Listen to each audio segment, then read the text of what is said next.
दोस्तों, आज हम बात करेंगे एक ऐसे टॉपिक पे जो आपके भविष्य को बना सकता है और आपको बना सकता है इंजीनियरिंग का किंग। जी हाँ, बात हो रही है एमटेक की। अगर आपने बीटेक कर लिया है और सोच रहे हैं आगे क्या करें, तो ये वीडियो आपके लिए है। एमटेक यानी मास्टर ऑफ टेक्नोलॉजी इंजीनियरिंग में एक पोस्ट ग्रेजुएट डिग्री प्रोग्राम है जो आपको आपके फील्ड का मास्टर बना देता है। ये कोर्स आमतौर पर 2 साल का होता है और इसे दुनिया भर के टॉप यूनिवर्सिटीज और इंस्टीट्यूट ऑफर करते हैं। इस वीडियो में हम जानेंगे एमटेक की A to Z जानकारी, कितने साल का कोर्स है, कौन कर सकता है, क्या क्या पढ़ाया जाता है और सबसे जरूरी करने के बाद क्या होगा। तो वीडियो को एंड तक देखना, वरना भैया जी स्माइल मिस कर दोगे। चलिए सबसे पहले बात करते हैं एमटेक की अवधि की। देखिए, जैसे आपका बीटेक 4 साल का होता है, वैसे ही एमटेक आमतौर पर 2 साल का होता है, मतलब कुल मिलाकर 4 सेमेस्टर। अब आप सोच रहे होंगे 2 साल कम या ज्यादा, तो दोस्तों, जिंदगी में सफलता के लिए थोड़ा स्ट्रगल तो करना ही पड़ता है और ये 2 साल आपके लिए एक इन्वेस्टमेंट है जिसका रिटर्न आपको आगे जिंदगी भर मिलेगा। हाँ, कुछ यूनिवर्सिटीज में एमटेक के लिए 1 साल का कोर्स भी होता है, लेकिन वो आमतौर पर उन स्टूडेंट्स के लिए होता है जिन्होंने पहले से ही काफी एक्सपीरियंस हासिल कर लिया होता है। अब बात करते हैं एमटेक में एडमिशन की।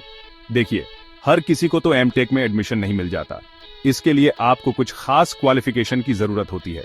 सबसे पहले तो आपके पास इंजीनियरिंग में ग्रेजुएशन की डिग्री होनी चाहिए, मतलब आपने बीटेक या फिर बीआई किया हो, और वो भी अच्छे नंबरों से, क्योंकि ज्यादातर यूनिवर्सिटीज में एमटेक में एडमिशन के लिए आपके ग्रेजुएशन के नंबर देखे जाते हैं। दूसरा, आपको कुछ एंट्रेंस एग्जाम भी क्लियर करने पड़ते आते हैं, जैसे गेट, GRE या फिर यूनिवर्सिटी का खुद का एंट्रेंस टेस्ट।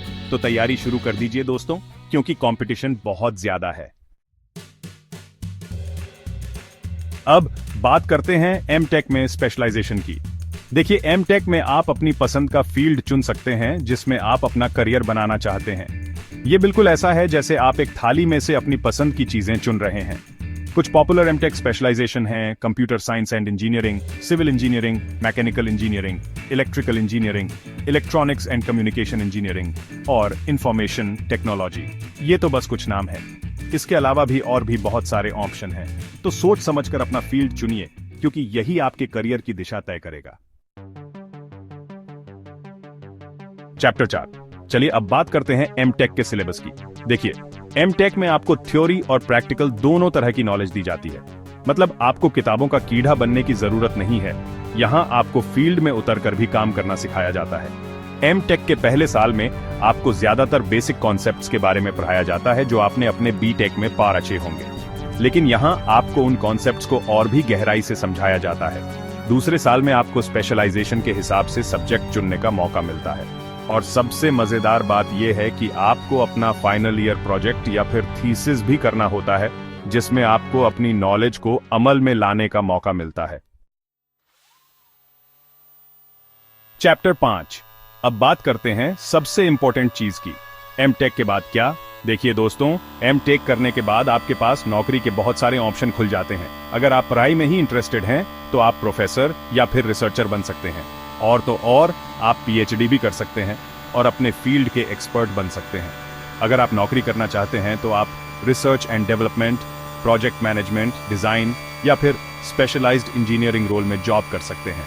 और सबसे अच्छी बात यह है कि एमटेक करने के बाद आपको अच्छी सैलरी वाली नौकरी भी आसानी से मिल जाती है।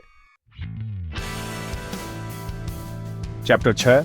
अब जब आप एमटेक करने का मन बना ही लिए हैं तो ये भी तो जान लीजिए कि एमटेक कहां से करें। देखिए, भारत में एमटेक के लिए बहुत सारे अच्छे कॉलेज हैं, जैसे IIT, NIT और IISc।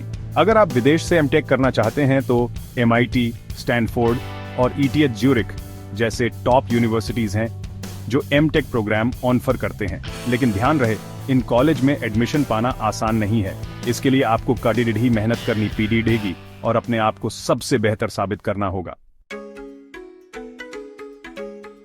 तो दोस्तों, ये थी एमटेक की पूरी जानकारी।